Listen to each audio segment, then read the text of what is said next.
ETF index mutual funds నేర్చుకుని stock మార్కెట్లో రాణించాలనుకుంటున్నారా? వెంటనే ఈ నెంబర్కి కాల్ చేయండి.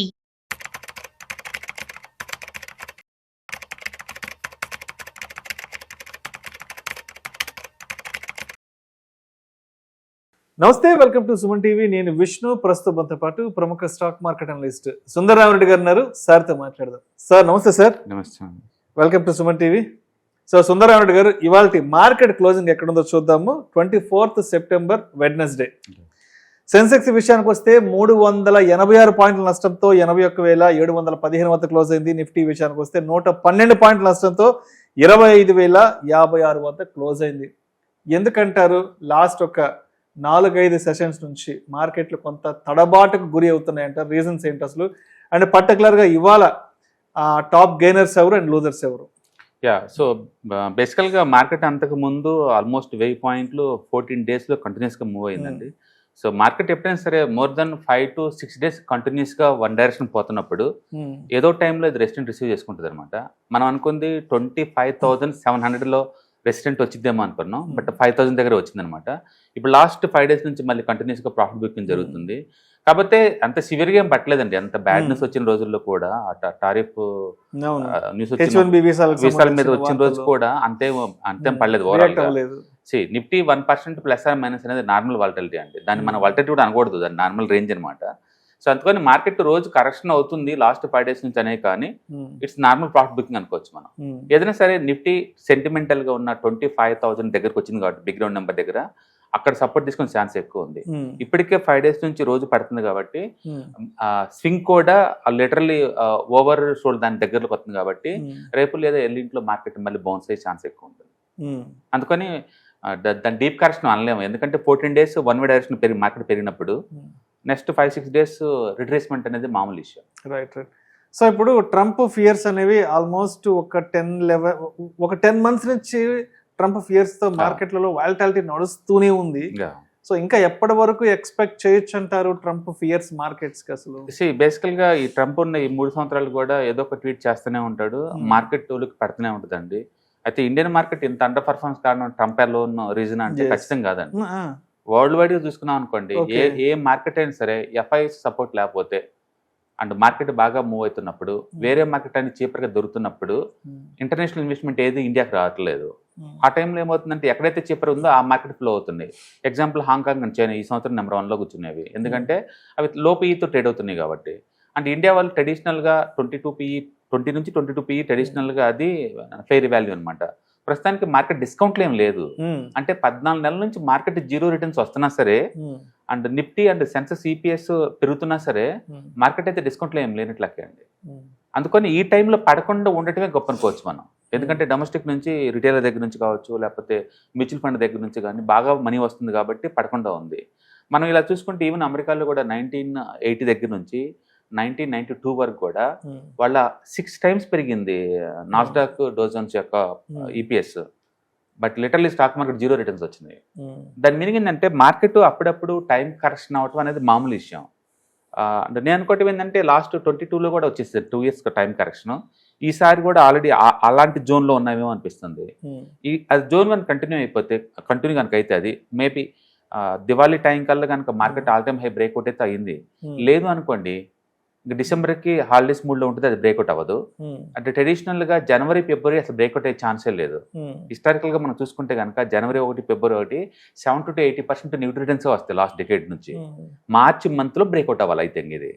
అంటే బహుశా మార్చి దాకా నువ్వు వెయిట్ చేసావు అనుకోండి, అప్పుడు టోటల్ నువ్వు 2 years టైం కరెక్షన్ తీసుకున్నట్టు ఉంటుంది.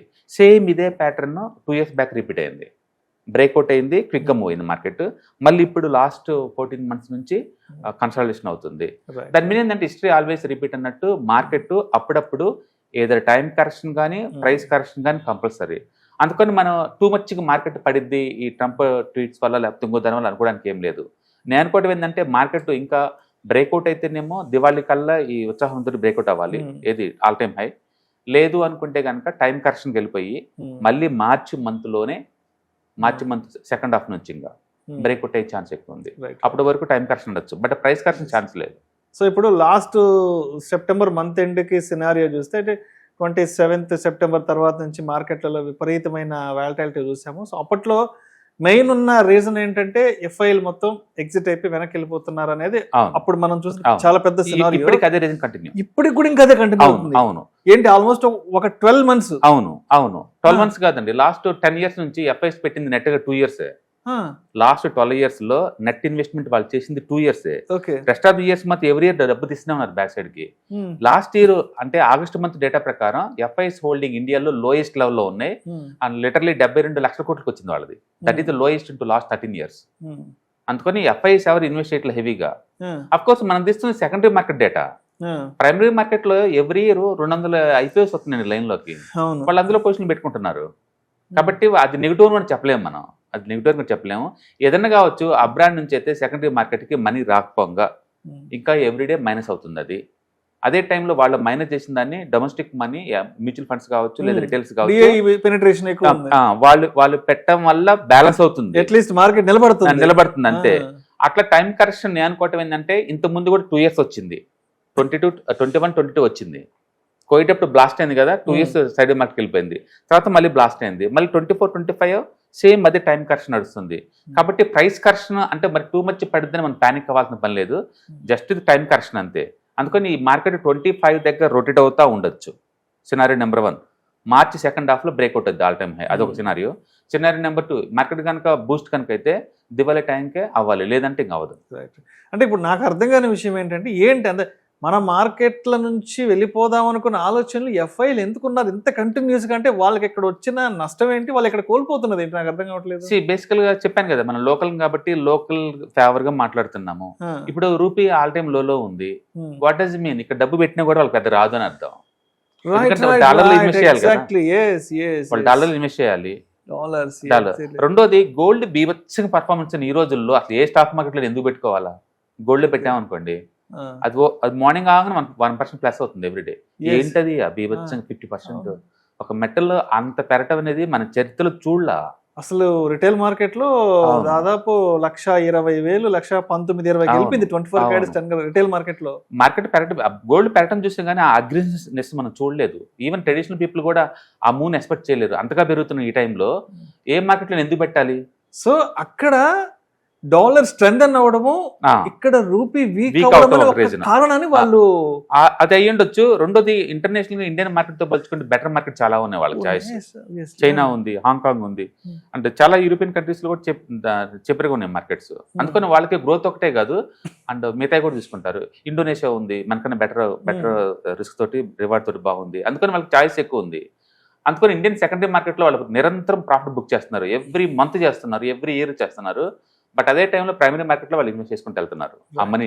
అందుకని ఇండియా నుంచి మనీ బయటకు తీసుకెళ్లారు అనే బదులు సెకండరీ మార్కెట్ నుంచి ప్రైమరీ మార్కెట్ షిఫ్ట్ అవుతున్నారంటే బెటర్ ఏమో, వాళ్ళు బెటర్ ఛాన్స్ కోసం. ఎందుకంటే మనం చూసాం రీసెంట్గా కొటాక్ లాస్ట్ 5 years నుంచి వచ్చింది 5%, ఓలా 1 week లో పైకి వచ్చి 50% ఇచ్చింది. దానికి ఫండమెంటల్ అని మన రీజన్ చెప్పాల్సిన అవసరం లేదు. ఎందుకంటే గవర్నమెంట్ ఇచ్చే ఇన్సెంటివ్స్ తోటి ఎలక్ట్రికల్ వెహికల్స్ అన్ని మూవ్ అవుతున్నాయి.